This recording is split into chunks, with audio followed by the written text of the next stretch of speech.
Years passed, and I laid grounded in a bloody pond of garbage, my eyes sewn shut under the dark moon. Now move up into the dark. To know your time is unstoppable, to know your vague expression of life was a poorly written play, so awful the actors cry out in anguish, leaving nothing but a dreaded performance. The night waged on. The old stain laid upon the street as a red silhouette, outlining the last being to outlive its fate. My extremities were crooked and loose, like the remains of a snake trapped in a hay baler. I found no purpose to continue. Remembering what the monolith of bones and nightmares spoke of, and the ruin of starlight piercing what was now left of my eyes, gave me direction. Cleanse. To expel the darkness was to pass the torch onto fields of grain, and that's no way to light up the night. If I could know just one more soul worth a touch of life, maybe that would be enough. Enough? There is no enough. There is no mercy. If one is to share no bias of ruin or sanctity, one must themselves become righteous. Who am I to pass such judgments? I am the end, and I looked down to find my traitorous lower half uneasy. I took a step towards unknown territory, more in control of my actions. entirely in control of my actions. The dimness of the remaining light fell over empty streets and onto my torn back and neck, brushing both blood and crud off myself, over my arms, my face, my chest, and my legs. I took steps over the last known territory of my childhood's curse. I felt my bones crack and muscles tighten after every successful step. 1, now 2, almost 3, 4, 5, 6, 7. Feeling the weight of all my past doings, I heaved them over my shoulder like a battered corpse. I stopped to tap my feet twice against themselves. They still worked. Now I could move. Now I could run. So tell me, what is fair? Is equality, or solidarity, kinship, selfishness? Surely not, but not to me. Fair, an ugly and fragile word. The wail of a child's first brush with reality isn't fair, not for the world. The absence of those lives planted in the earth learns sooner rather than later. Scuffed knees that squeal for revenge, a bloodied nose running down on command, eyes seeing past the bluest sores, all of it. I've done deeds of purity and ransom, so who can I be to seek judgment? If this place, so ripe with vermin and venom, could cast out the wicked and deserving, could I, clarity and blessing abound, shake the weights of misfortune off the coveted rug of fate? And if so powerful in this advent, how begins the summoning of the cleanse of flesh? The night beams down conclusions onto the wasted dome of my head. Become distasteful, and maybe then one could understand how dark a midnight standoff should. Really look.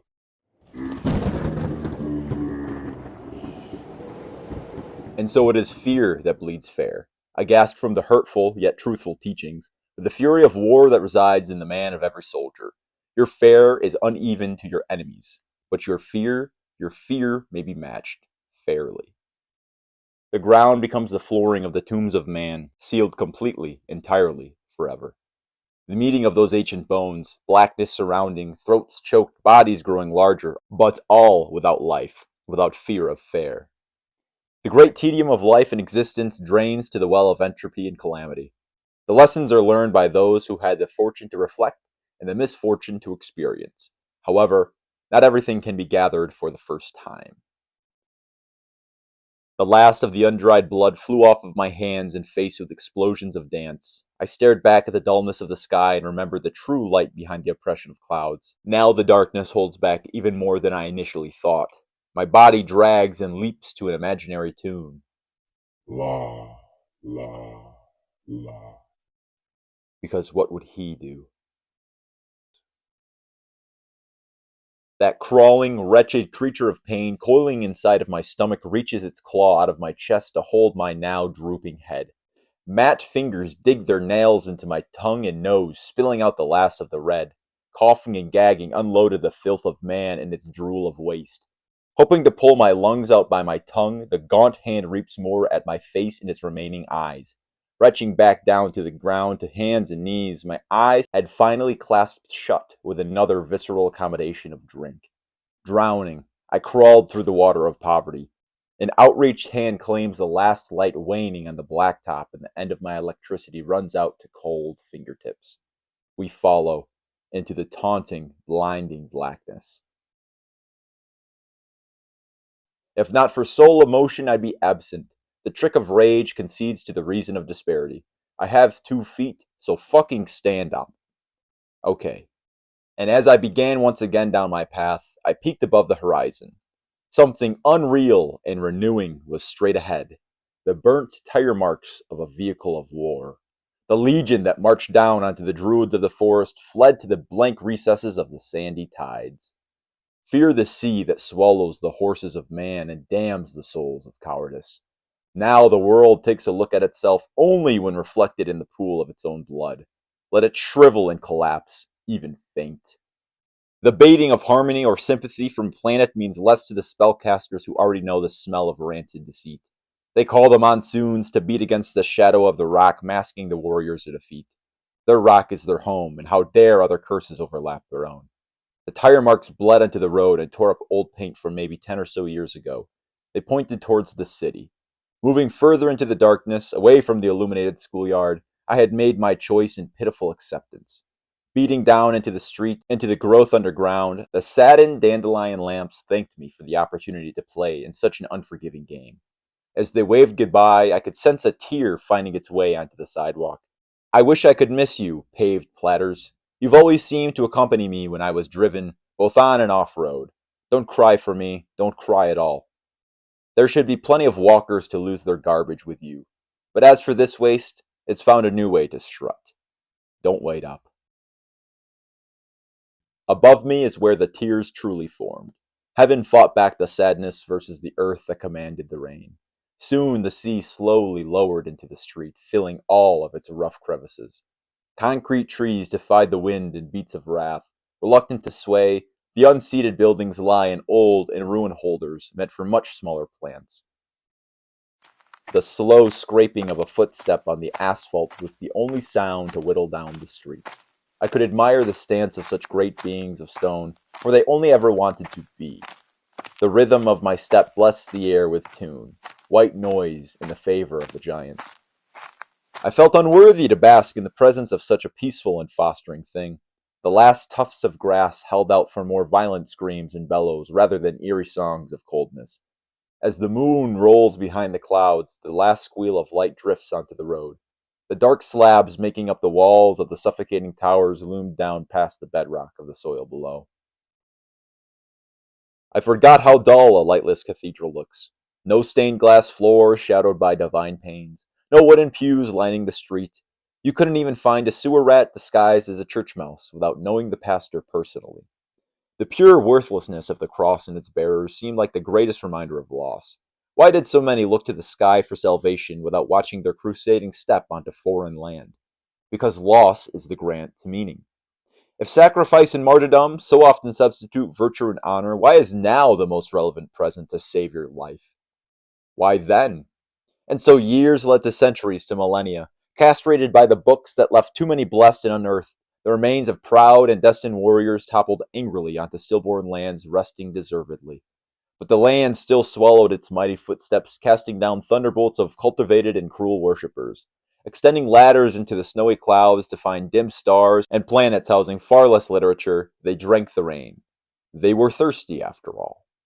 And those raspy throats tried in all starving anguish to accept the shady gospel of their heaven in beautiful pity. Now sooner shame would find a place holding the ears of men to the bloat of their heads. A shameful relic of ideology was found in the pages of divine unwritings, the unwriting that specters of loose thoughts accepted as repentance, that which seared a hole in the hands bound to the sword and shield. The tidings that sung of love and feasted on sin were a gaping and ever-expanding void. Then the void brimmed with water, and again the city swallowed the rain. Swallowing was a routine task of the ocean. The vast seas knew the wreckage of human incarnations well, gulping up crews of men, slashing through wooden objects, bubbling with sunken possessions. I envy the great devourer. Without insight, occasion, or prejudice, the simple stomach drank all who dared to swim too far. And to have all found its way to a planet far less deserved was an embarrassment to the fate of the very liquid insult. Not to say the water ran only with weakened hearts left to dissolve, for there was plenty of life finding refuge in the silky waves. Now to judge the fish, like must be done to all who harbor life, was to forget to bother. Swept up into the rough nets of larger, dirtier, hungrier creatures, these beings, some of disappointing relation, all ate to live and procreate. Finding these feasting grounds just above the currents of the street would demonstrate the exact principle. From eating to birthing to whatever particular suffering would again find its way into the process of continuous life. People know this hunger while losing fair games of birth. Born to the sea is to drown, but born to the land is to starve. There happens to be more going on in between mediums of non existence. However, the ends fund the means, at least for those to be remembered. Deeper we must go, to the ends of the waves and the depths of rock. We should travel with light. More creatures of condensed longings fill the floors of these heavy tides. Scraping against the harsh sediment lay the brutes, undigging the world with their empty claws. The true masters of the underground, the underworld, the sight without seeing, the rulers of twisted and privileged wrought worth, send tremors to fill the surface with fear of unknown and pre-existing darkness. They wake to the void and wait for their sleep. Like closing your eyes in the sun, the blackness still envelops the remaining sanity of faces. Monsters to the common man, most commonly known as friend, their lies grow like the bellies that swell invisibly underwater. Those who cannot create, yet reside in the horrible, bubbling, fuming, and wailing vents opening the bottom rock to the core, must lay in vain to live in such vacant atmospheres. You wouldn't wish, for there would be no luck, nor could you hope, for there would be no surface of salvation. To be within the sea, to fall for hours and still have miles left to drown, this means the end.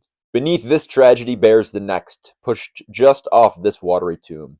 So go deeper, fall further, so far even empty creatures do not waste in such catacombs. Sink, become grains of gravel, shards of stiff and damaged coral, all packed loosely together before facing the impending pressure of all the ocean above. The image caught inanimately in its most insured vocation. Motionless lay the scene deranged from past grievances and postponed for future retellings. The city ceased. Society had yet to wake this sleeping stone. Don't wake now, but in time. There's this feeling of longing, and this waiting of turmoil and its results it feeds. Allowing for this collapse, begin its finishing to understand its end. Predicting its accomplishment produces the inept.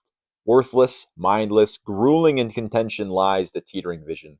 Like a hound holding above for the appearance of its prey before even understanding its place or path to its inevitable desert. This boundless conflict has yet to commence, yet its victors are proclaimed. Shield yourself from their tyrannical explosions as they're slowly and effortlessly constructed. You can feel that thunder, that whistling drop, that shattering start. You can feel that torturous torching onto vibrating lands that lie still and settled for now. Your eyes glaze with fortunes of finishing infernos. Your farm, your family, they're already been reaped in vain of some other body's war. You have no one to curse as no vicious dictator has ascended to that ever frightening height veiled as promisor. Only, in all, and in only, lies these retching condemnations into Lord. Idiocy and autocracy, yet venom onto man. Rape this peace from liveliness to desert. Lay down blessing disguised as weapons, for it's easier to divert than infer. Watch as that chair falls further and closer to more willing future survivors. A cacophony of those who bask beaming down forgotten forgiveness to their company, building those slow, heavy, worthless containers created as peace machines. That next shipment furthers the objection of partners flown as passengers. Something ate beside me. Its stare caught me in place and struck me with small pinned eyes. I stopped and looked over from under my arm. The barely brown animal raised and lowered its head, still locked onto mine. I had hoped it cared more to continue checking me over. I didn't mean to make it feel uncomfortable. It returned to its meal, a feast smothered in newspapers and dulled silver wrapping. Look at me, I said. The animal stopped eating. It raised its head again and opened its shoulders towards me. Why? Because no one will, I said. It went back to its meal. I remember feeling angry this time, a little saddened, but angry that this miniature could reject me like it was so easy. Of course it's easy. I understand the ease in discarding faint souls, removing the word from the body, replacing an object with nothing. Pay attention to me, I insisted. Why? Because I deserve it, right?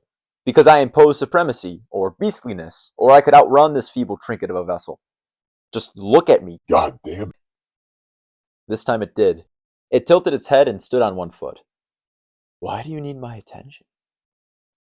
Hasn't it occurred to you yet? You're just now figuring it out. I need something to make me feel worthy, I said. That's what you want? I can't do that. It waited, unturned its head, and started eating again. I didn't think to stop and look back at the small and somewhat wise, somehow sentient little creature. I remember the way I first exclaimed to the specter what I wanted, and how quickly I felt useless knowing it had no answer nor condition for a humane response. If I wanted anything, if anything, I wanted desire. I wanted to want. James. Blood, clarity, Power. the disgusting and immovable construction of death, and the inane mystery that swallows all and every in the loss of subtle, dismissive consciousness. Out of anger, I could wish for this death to be placed upon old fathers, new peons of torture, the ever-existing ghost to that ancient agony of subduing trauma. And that power. He wouldn't bother you, would he? I wish he did. It wasn't much of a fight then. What does something as cruel as you ask for? Ah, it said. I wish not to be so cruel. It stood up and turned its back. The world casts this mold. You're the mold? Aren't we all? You're more of the mold that grows. Ha! It spoke again. Turning around, my attention still could not disband this tiny thing. I could not stop staring. You bitter beater, that white highlight lightning screaming from those moldy eyes pierced its way through my thin hair. Dared to meet my gaze, fool. How's happiness? You know what? Fuck you. Ha! It said. You're a piece of shit. Ha ha ha ha. It took some steps away from me and turned back once more. Before hopping away, it looked into my face and blew a kiss. Mwah. Does it feel worse to know I would only have made its day to stomp on its throat? Yeah, it does. So this reminds me of that careless conclusion. Careless enough to outrun or outsmart or outcast a small, minuscule creature known to me as this. How could it be so right? So right to remind me of those hours of lamentation. It has been mere minutes since this nuisance climbed out of its hole. The street now looked bare. That worthless cretin stole my attention and ran off with it like a greasy slut. If I ever find it again, I'll stand on its legs and rip its head off by its arms. The night gained a new aberration. The rattling that lived within was late with its formation. The scrapers dulled, and the heights had fallen. Now these younger houses hung lower. Peering into the never-ending horizon, fools would wake to a tide of lies. Ignorant in construction were the trees they lumbered. Hardwoods held hostage planked against some darker and distant relatives. Matching sizzled to the beats of the ocean. 1, 2, 3, 1, 2, 3. Hollowed and stiffed from unwilled degradation, they sank. They were broken and booed like a sailor's relation. They were timeless, like the creatures keeping company, those planted from boars. Please don't fall for the words they've carved with rocks. Your body is soft. Like the loneliness that collects on the posts of your pier, those bashful bluffers sink to dissuade. Let them blink, and let them fall from your posting. The eyes of the latch never opened wider than their mouths. Not unlike the worm that fell into the gap that was a bird's beak. These barnacles rattled and fluttered off the steeple of its framing. Let us never forget the living stone. The unshaped, now reshaped, particles pose only as beams set in statue. The frozen dancer nervously loomed as a sculpture of immature posture. Split the ice and feel the cracking crawling across the midsection of your body. Those bastards' boats harbor ignorance. The barnacles had no reluctance to travel as was their way. How judgeless, but judgment was impending. Doom is God. There was a time before, a time with old gods. A time where humans swam like fish instead of floating like the garbage waste of a race they were. Now humans beg for new gods. They pray for newer gods, newer than their new gods now. How radiant, how destructive, how underwhelming. Show me larger illustrations of Armageddon. There will come a time where all is ugly and beautiful once again. Nature will reign once more as it always should have, and for absolutely nothing and for no one to behold. Humans will be gone come that time, so we pray for just a little longer and a colder sun. The alternative in freeing absolution is death by suicide. Mass deletion from God's smite from heaven, the heaven beheld on earth. Missile projections shine new gospel on ignorant and unfamiliar heads. So we build new gods, more gods, better gods, stronger gods. We race to outdo our opponents' quick torture devices for quicker, faster, more preeminent machines of wrath. This race runs forever. This race runs forever. Hide behind them, these deities. You can only shrink like their shadows disappearing into the clouds.